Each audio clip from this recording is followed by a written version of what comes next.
take 3. I have the rest of the sphagnum moss in. And moss. Sphagnum moss. That's a tongue twister for me. I can't say it. Sphagnum. Sphagnum moss. I want to say Ross instead of moss. But I got the rest of it in.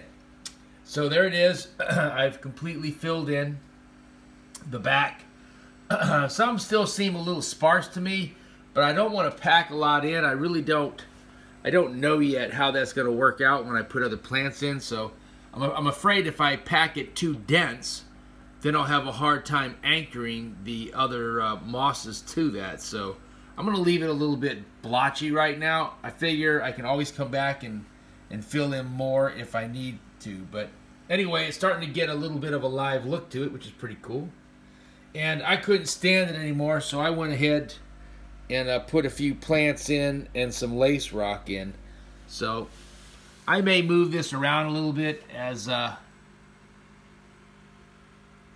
start to get my wood that I've ordered. It hasn't arrived yet, but I've got some spider wood coming that I want to work with. But I got some lace rock. This one here looked really cool at the store.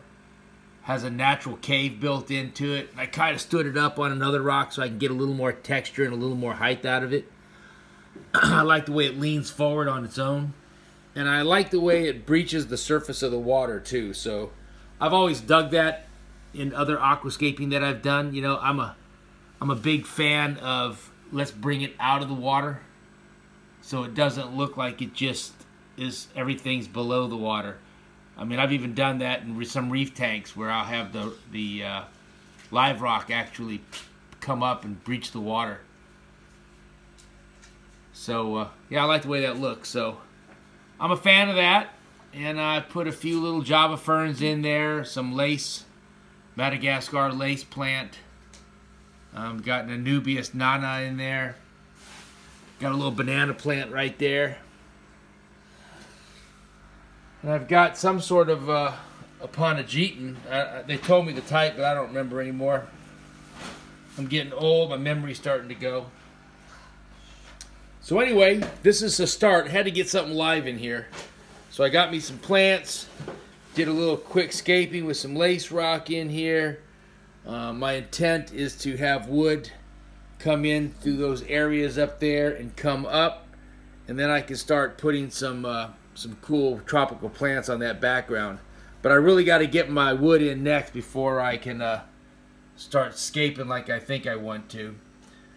I'm a little bit of a plant tard, so I'm not even really sure what kind of plants to put in there yet.